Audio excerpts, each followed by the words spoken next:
Viewers, it's absolutely shameful. It's scary. It's very, very scary what is happening in Pakistan, and I'll give you a quick brief today. You've been seeing these pictures on your screens for the last 2 days. The Pakistan Supreme Court has now ordered the immediate release of former Pakistan Prime Minister and PTI chief Imran Khan. Imran Khan, viewers, was picked up from within the court's premises, literally caught by the scruff of his neck by Pakistani rangers that are controlled by the government and dragged into a prison.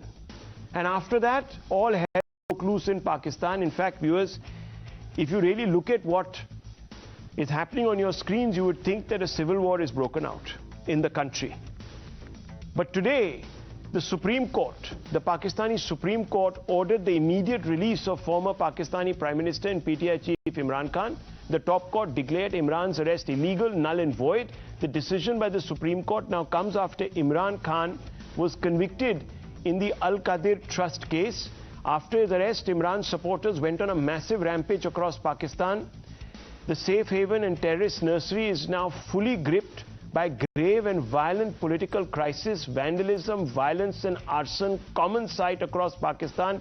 They have barely, viewers, survived an economic collapse, that political collapse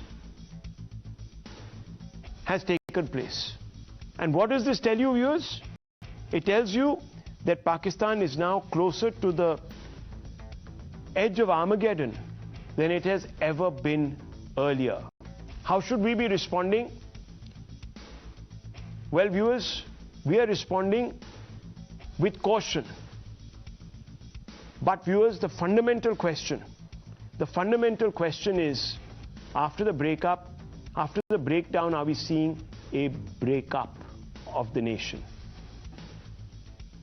That is the fundamental question. The arrest has exposed the rot. Chaos is sparking a civil war. Breakup looms after the breakdown. And Pakistan still, the army is still coming out and blaming India indirectly. Names India in the attack on Imran Khan. Viewers, can you believe it? They said, did what the enemy couldn't in 75 years. Let's open this up, viewers, and ask some very piercing questions. And I want to first begin with Nadir Nabil Gabol, who is the Vice President of the PPP, one of the parties in power, Mr. Bilawal Bhutto's party. Let me ask you, Mr. Nabil, is Pakistan today even closer to the edge of Armageddon than earlier? You really lived up to your billing of a failed state. And this is a matter of huge concern to the rest of the world. Your own Supreme Court is pulling up your government and saying democracy has been slayed. Your people are attacking the army, the holy of holies, and your army is blaming India. Isn't that shocking? Well, I didn't hear the army blame India. The army just spoke about the arrest of Imran Khan and said that unfortunately Imran Khan's arrest caused an aftermath which was unexpected and uncalled for, but the army displayed amazing and applaudable restraint, even though Imran Khan's entire design and some anarchists within Imran Khan's party desired that the army would shoot at its own citizens, but the army did not, and proved that even under challenge and tremendous stress, the army stands by the country, the army stands by the people of the country, the army is for the people of the country and not against the country. Unfortunately, Imran Khan had been spewing hatred against the army since his ouster last year in April, and even though all the other political parties time and again called out Imran Khan, Mr. Nabil, and asked him to restrain himself. Okay, can I ask you a follow-up question, Mr. Nabil, with your permission? Sure. You're talking about the anarchists being in Imran Khan's party, but from what the Supreme Court Chief Justice has said today, the anarchists seem to be in the Pakistani present establishment, in the government that is running the country, the Nawaz Sharif government. I mean, the Shehbaz Sharif government, the Nawaz Sharif obviously is holding the remote control from London. His daughter today, sir, has very intemperately attacked the Chief Justice of your country. In which democracy does this happen? Well, nobody attacked the Chief Justice of the country, but whatever decision the Chief Justice made, we are legally bound to follow it, which we are. The Chief Justice ordered us to... Mr. Nabil, do you condemn Maryam Nawaz Sharif for using the term sellout to describe the Chief Justice? Do you condemn it? I did not hear Ms. Maryam Nawaz's statement. I am part of Pakistan People's Party. That's very convenient, sir. Your own ally today, no, hang on, your own ally today, sir. And this lady who occupies really no authority is taking on the Chief Justice. I did not hear her statement. Should I read it out to you? Citizen of Pakistan. Should I read it out to you, sure, sir? You may, but I'm going to tell you. I'm going to make it easy for you. No citizen of Pakistan should attack or will attack the Chief Justice of Pakistan. The Chief Justice is an honorable constitutional position. Today it's Mr. Umar Ata Bandial. Tomorrow it might be someone else. Whoever is sitting on that chair is honorable for us. Their decisions are legally binding, but we can criticize their decisions. Harsh and hard words should not be used to criticize the Chief Justice, but every citizen has the right that once a decision has been made, they can give their opinion on it. They can, but they don't. They have no right to abuse. They don't have any right to abuse a constitutional authority, because if they do, viewers, then they're anarchists, and that's the problem. India is dealing with a state that is being run by anarchists in government. I mean, look at those pictures, viewers, and I want to open this up. I want to bring in General Bakshi. General Bakshi, this is what Maryam Nawaz says. The Chief Justice is primarily responsible for the attacks on the most important and sensitive installations in the country, as he has become the shield of fitna and is exacerbating the situation in the country by fueling the fire. This is what PPP's closest ally is saying about their Chief Justice, and they are talking about anarchy, which is restricted to Imran Khan's party. The Chief Justice was very happy today to meet the person who usurped 60 billion from the national exchequer, and he is even happier to release that criminal. This is what Maryam Nawaz is saying. I mean, how does India deal with a country where there are anarchists sitting in power? General? Rahul, the simple fact is that the Supreme Court of Pakistan has very wisely given an exit ramp to the Pakistani establishment, to the military, deep state and the Shehbaz Sharif government. I think they should clutch at it, because the streets are out of control. Yeah. They only calmed down when the Supreme Court said he would be released. You know, Pakistan is a state on the brink of economic meltdown. You know, it is a serious problem. The people can't get a square meal a day. They are hungry, and hunger leads to anger.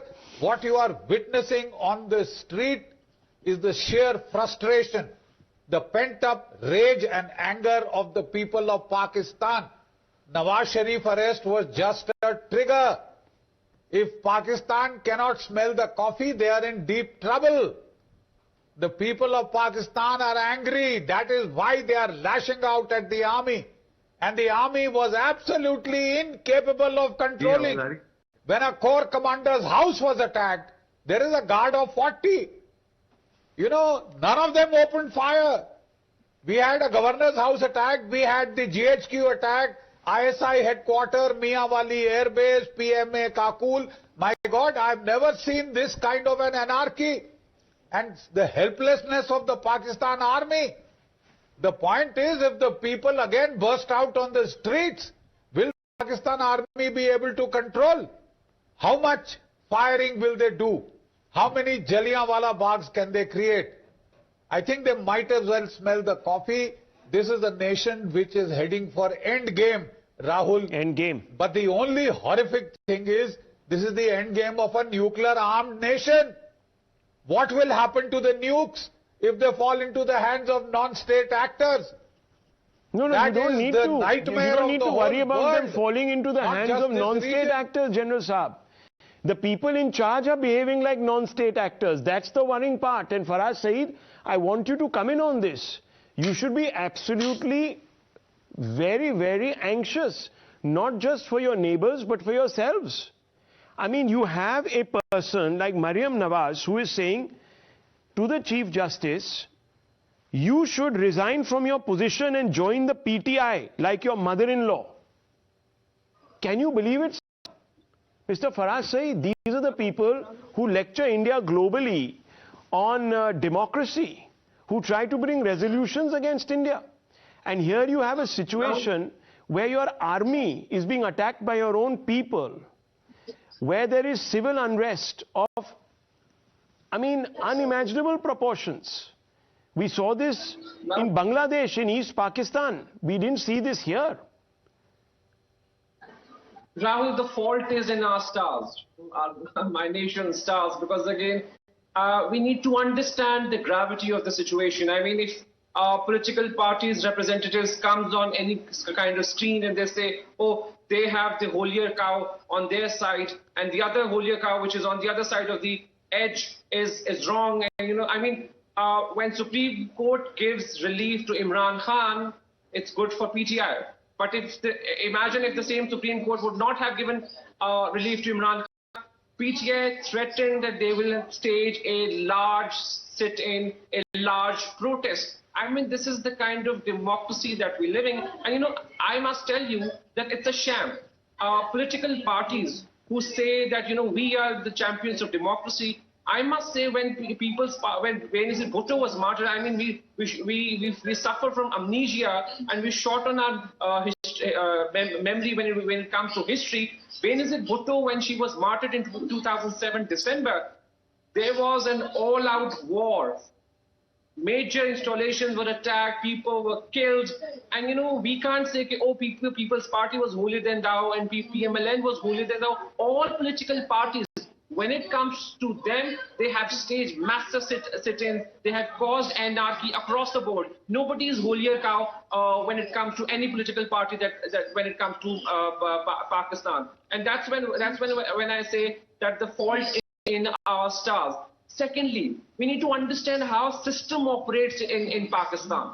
So when Imran Khan, the same person who was nabbed 2 days ago by NAB authorities, when he was the Prime Minister, he used to use this as a political tool to victimize his opponents, Shehbaz Sharif, the entire Sharif family, even major leaders of People's Party were used to nab in the same manner the way Imran Khan was, nabbed 2 days ago. Now, the Sharif family is vindicated. I mean, yesterday, the bigger news was that Sharif family, who after 3 to 4 years of facing NAB charges, was vindicated. And now, because Imran Khan is in the opposition, the same Sharif family who were the victims yesterday are today the oppressors, and they are using NAB as a political tool to victimize their opponents, which is PTI today, because again, they face existential threat. There is no disagreement. Well, there is no responsible leader in Pakistan today. There is no, as Mr. Saeed is very rightly saying, there is no recognizable, responsible leader in Pakistan today. Anarchists are in the mainstream. Mr. Chima, and let me first bring in Captain Alok Bansal. Captain Alok Bansal, has today Pakistan basically willy-nilly earned the moniker of perhaps the most irresponsible power, nuclear tip power in the world? I mean, I don't know what is going to happen next if the ISI headquarters people can just walk into it. Or even in the GHQ, they can enter into the GHQ without any fear. I mean, state assets, nuclear assets. Yeah, Captain, I think you're on mute. Yeah, unmute yourself, please. Yeah, I said that this is just a manifestation of people's anger, which has been building up for some time. And we are seeing a result of it. In fact, as my previous speaker said, it's very right that PPP, whose founder Zulfikar Ali Bhutto was murdered at the behest of army, is today trying to defend an army's action. What is Rangers? Rangers are actually a force led by army officers, who is NAB head, are retired army officers. And I think what Imran Khan has succeeded in doing is, it has actually succeeded in telling the populace that it is the army which is responsible for most of the ills that are plaguing country. Regrettably, those parties which in the past have suffered at the hands of army are trying to defend the present establishment. And we are seeing it. The consequences are grave for Pakistan. You have a Pakistan where a dollar is touching almost 300 rupees today in the open market. You have Mr. Nadir Nabil Gabol, who is trying to justify the arrest of Mr. Imran Khan and trying to say that this sort of anarchy is unique. His father actually was an MP from Liari, which is actually the hotbed of anarchy as Pakistan is concerned, where you saw what happened with Arshad Pappu was killed and his head was, people played football with his head. So that is the level of Pakistan which we are seeing today. But what is important is that the fact that Pakistan army could not react to this sort of an action shows that there are deep dissensions within the army, which is a very unique thing and which is one of the very rare things which we are seeing. Today within the army there is no unanimity on as to how they should react. And consequently, the army was found numb when the army establishments were attacked. Attacking a corps commander's house and the way it was burned down, things were vandalized. That actually shows that there is a deep-rooted anger. And this anger is now going to come out because all establishments, all institutions in Pakistan are virtually crumbling. We saw what happened in Islamabad High Court. Islamabad High Court subsequently accepted, yes, the arrest was legal. This was probably under some sort of a threat, because initial reaction of Islamabad High Court was legitimate. They found it very obnoxious that somebody could be picked up from the court premises, but eventually they appeased. So obviously some pressure was brought on. And I think this is at least admirable that Pakistan Supreme Court at this point of time is unwilling to bow down to the military, which has always been the case in the past. Well, let me bring in Mr. Cheema on this. Political instability in Pakistan. First, please respond. Allow me to respond. He talked about my constituency, Liari. I would like to correct him. Liari is a very peaceful and patriotic neighborhood. There were criminal elements over there back in 2013 to 15. And the Arshad Pappu he's talking about, Mr. Nabil, if you can't bring yourself to criticize Maryam Nawaz and you're ducking that question, then let's not, tonight let's not talk about morality, etc., etc. Please. It's a very peaceful neighborhood. It's existed. Let's wake up and smell the coffee. I want to bring in Mr. Cheema. Final comments. Political instability in Pakistan, sir, is posing an existential threat to the entire region now. Well, I don't think so. There is a threat to the region. The reason behind is there is no actual cooperation, trade, or what we call in the politics complex interdependence. There is no interdependence, for example, between India and Pakistan, one thing. So the borders are that's why I'm saying, closed. Because you're so unhinged. So the borders are completely closed. So what happens in India, we are not affected, and what happens in Pakistan, India is not affected, one thing. The second thing is that Pakistan and Afghanistan has remained linked in the past. So obviously what has been happening in these two countries is affecting the region, not what is happening in India, one thing. But largely, yes, we are neighbors. What happens in Pakistan, India as a neighbor, you keep an eye, you people in India, they watch Pakistan. We have remained together for decades, for centuries. So it's been 75 years we got independence from Great Britain. So we have same DNA, we have same, we have had relatives, we have families. So obviously we are concerned about each other, but there is nothing called dependence, or there is nothing called that the region is, India should not be worried. Actually, Mr. Cheema, had you been a little more responsible in the way you conducted yourself, there might have actually been some dependence, there might have been some linkages today, which might have actually prevented what we are seeing in Pakistan. I think viewers, as we go forward from here on, Pakistan has become an international cause of concern. And I won't be surprised, viewers, I won't be surprised if someone actually actually comes in there and begins to take control and charge. Because the army is certainly the one institution that appeared to be in control today seems to be also besides itself. I leave it at this, viewers. This is a very serious evolving situation. We'll be, of course, talking about it daily. But we'll take a short break. The news are coming up. Thank you, gentlemen.